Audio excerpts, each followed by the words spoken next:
Success has gotten it through mentors.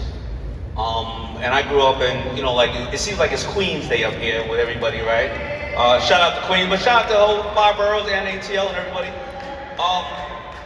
Where I grew up, when we came outside of school, we didn't see any heroes. The Supreme team had taken over the streets and all kind of stuff like that. But where I grew up in Hollis, Queens, it wasn't the heroes didn't exist.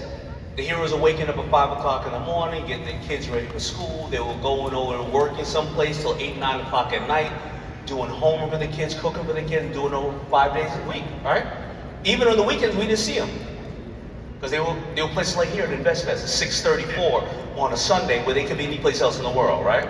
These people are here investing in themselves. Investing in themselves.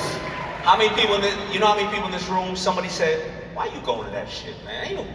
You ain't gonna learn nothing. Are you crazy? They used to say that to me when I was in the hood. They were like, why you going to stuff like that? I would just be like, but you're a crackhead, right? So I realized that the mentors were the everyday people around us. The person who has a barbershop here or a bakery, the person that's had a business for 20 years that have dealt with recessions, staffing, and everything else. They know just as much. They know the fundamentals of business, just like the person running General Mills. And I went to seek mentors because I didn't have a formal education. But let's bring it all the way back to the beginning. You talked about Queens. We talked about beginning in the game. Let's take it back to 1991, 1992. Yeah. With FUBU, which was a product. Give it up for FUBU. Thank you. So there are so many special things about FUBU and the brand and you collaborating with your childhood friends. So just tell us about what it was like creating that brand early on and selling those first $20 hats and making $800 a day on your corner. Tell me about that. Yeah, it was, listen, it was back in the days, nobody was doing fashion like that. I had learned from Carl Kanai and I learned from Cross Colors. But other than that, when I was saying I was going to sew some clothes, my buddies was the people that Hype Williams would create the movie about Belly. They were hustling. They were like, man, you're going to go sell clothes? What are you going to do? So nobody would talk to me at that point, right? It wasn't fly to be a designer at that point. But what I found was the people that weren't talking to me, who didn't believe in me, they didn't believe in themselves either. And I found 3 other guys that believed in what we were doing. So we had no money at all. We took my house and, all of us lived in the house, right? We had sewing machines there. We hired seamstresses. We slept in sleeping bags next to the sewing machines. I worked at Red Lobster in the day and came home and sewed at night. We did that for 2 years. Nobody would talk to us. They kind of said, yo, we ain't messing with them. But what I found was when you start becoming by yourself and nobody agrees with you besides a core group of people that believe in you. And what we started to do is go to these video sets. So we didn't have any money. So what do? We had 10 t-shirts, and for 2 years, we'd go to every video set we could. We went to 40 video sets. We got kicked off of 22. But out of the 18 video sets, we'd take a t-shirt, we put on a wrapper, shoot the video, and we take that shit back.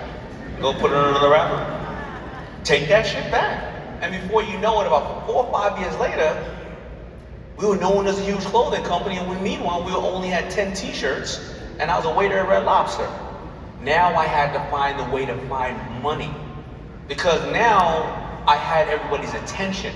You see, first of all, a lot of people try to come up with an idea and a concept and find money first. You gotta find a customer first and then you can sell to them. And that was the concept, but we just kept hustling and guess what? We got the door slammed on our face 1,000,000 times. But every time I got the door slammed on my face, I didn't take it personal, go, well, they don't want to back me or they don't want to deal with me because I don't have money, I don't have an education, or because I'm African American or anything like that. I just said to myself, when I was pitching them, did I communicate with them like my face was built? I got 2 ears and 1 mouth. Did I listen twice as much as I was speaking? Did I study them well enough to know what they really want or what they're missing? And if they didn't like me or didn't understand me, I just kissed another frog. So when I got my backing, I didn't get my backing by Tommy Hilfiger, Reebok, Nike at the time. I didn't get it by the first 20. I got it by number 200, Samsung's textile division. Because I went after number 200 who wanted to be number one, who needed me. You'll find that when you start going down the line, sooner or later you'll get to somebody that there's a symbiotic relationship that needs you just as much as you need them. Don't go to the other people at first. Yeah, I always talk about how it's not always about reaching up, it's about reaching across. It's about finding those people that have that similar mindset. Who in here today is with somebody, like one of your business partners? Who's here today with the business partner? Yeah. It's so important to work with your business partners, do things like this, work together. You've now been friendly with the guys that you grew up with, and so many different people for over 30 years now. Yeah. What's the key to keeping it good in your group as relationships change? It was always communication, it was always transparency, and always respecting what the other person needs to do, but also putting it on paper. Like my partners and I, we know each other's job. You know, when you become partners with somebody, and every single entrepreneur here, a true entrepreneur didn't start because they wanted to make money. A true entrepreneur said, there's a problem that I see exists, I thought somebody else was gonna solve it. I'm gonna create that. They wouldn't, the people like, yo, let's do this together. It should never be 50-50, because then if you deadlock, right, then the company's dead. 51, 49, whatever the case is. And then any partners that I ever had, so by the way, FUBU had the big 05 on it, because there was always supposed to be a fifth 5 of us. There's 10 guys who were that fifth partner that never worked out.